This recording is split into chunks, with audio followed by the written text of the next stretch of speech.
do we just assume that public servants will demonstrate such high moral standards, or are there nurturing patterns, that will guarantee us such a high standard, ethical standard in public service in Ghana? Thank you, Reverend. I think ethics as a whole, I'm not sure that you can teach ethics in the classroom. It's a doing thing. We teach class. You teach ethics in class, but unless people imbibe it and people do and act it, then I don't think we make too much progress. So, yes, ethics, I'm not sure even the public officer, we can give the codes, but it's something which is ongoing. And I think the leadership of any organization, any public service organization, will have to make a calculated effort to ensure that the ethics are actually being reinforced every day in everything that the public officer is doing.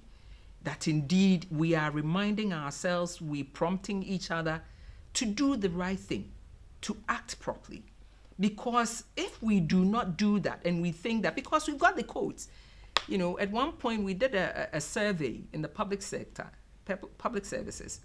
Most public service organizations have codes, and yet the behaviors are very often not in accordance with the codes that we ourselves have developed and which we all have agreed are to guide us. And so I think we have to make a conscious effort to ensure that indeed, yes, the code books are there. We may have the rules, we may have the regulations, but it's the enforcement, it's the implementation of these codes which matter to me more than anything else. We can write nicely about these things, but if we do not practice them, if we do not live them, I don't think the impact that we expect will be felt. So in the public sector, and I think the work that Shraj has done, for example, clearly tells us that for organizations, every public service organization is to have an officer who is specifically assigned to this area, an ethics officer. And the function of the ethics officer is to come up with programs at derbers, at workshops, in any fashion that we can imagine, to make sure that indeed the ethics that have been pronounced in our codes are lived. We practice them. We started with these. In fact, every public service entity is supposed to have an ethics desk, because sometimes ethics, you might have a dilemma where you may not know, is this the right thing for me to do? Is this the right thing not to do?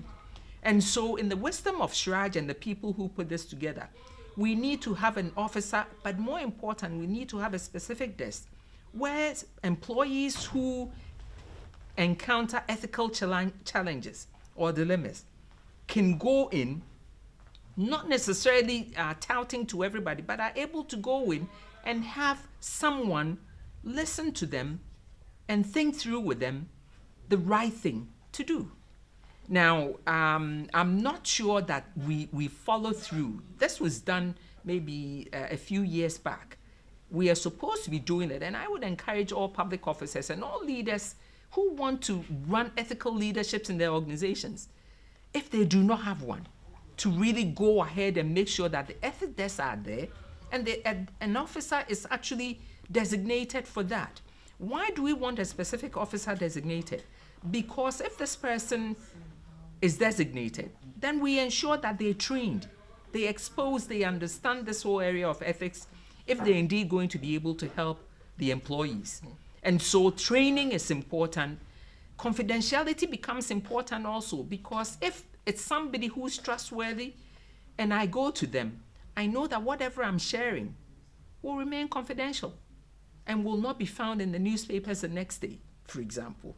And so I think the recommendation is every organization ought to have somebody who's responsible for the ethics and the behavioral side of their employees, to help them make sure that the right things get done as much as possible.